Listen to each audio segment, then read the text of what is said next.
L'octroi de mer tel qu'il a été réformé par la loi du 29 juin 2015 a encore amoindri la portée du dispositif tel qu'il existait auparavant. On a eu un très bon rapport de la Chambre régionale des comptes en 2006 qui a montré combien le dispositif d'octroi de mer tel qu'il existe est peu protecteur pour la production locale et combien il aboutissait à augmenter les prix. La loi de 2015 ne change rien à cet état de fait. Au contraire, elle diminue encore la portée du dispositif en matière de protection de la production locale. Nous contestons le fait que la seule stratégie de développement soutenue par l'octroi de mer, ce soit celle du développement des marges des importateurs et de la manne des collectivités.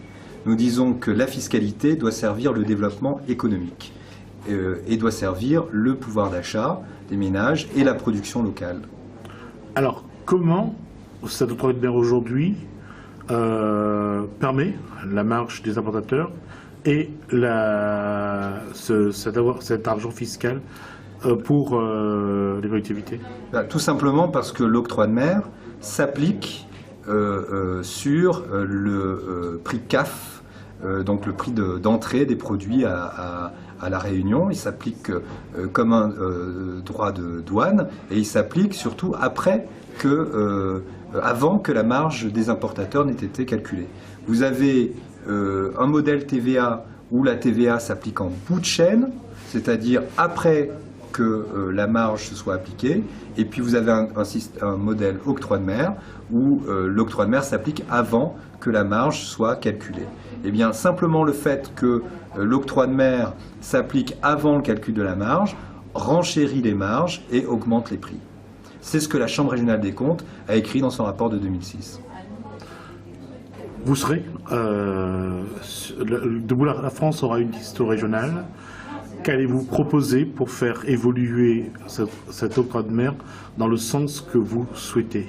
D'abord, ce que nous allons proposer, c'est que même si la loi de 2015, la loi du 29 juin est imparfaite, elle offre des marges de manœuvre pour diminuer le prix des importations. Elle offre quelques marges de manœuvre pour diminuer le prix des importations et elle offre quelques marges de manœuvre aussi pour protéger la production locale.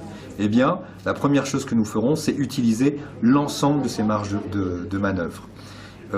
Comment? En limitant au maximum ou en exonérant totalement l'octroi de mer sur les productions, sur les importations qui ne concurrencent pas la production locale, et puis en majorant l'octroi de mer pour les productions pour les importations qui concurrencent la production locale ou en exonérant au maximum la production locale. Donc nous utiliserons cet outil qui est imparfait, qui est de plus en plus imparfait, mais qui nous laisse quand même quelques marges d'action, à la région.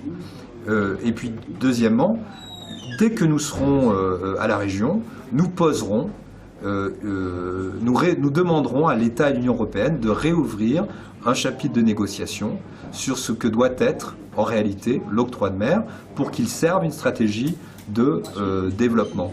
Ça veut dire quoi? Ça veut dire que l'octroi de mer ne se justifie que pour protéger la production locale. Donc il ne faut plus du tout qu'il s'applique sur les importations qui ne font pas l'objet d'une production locale.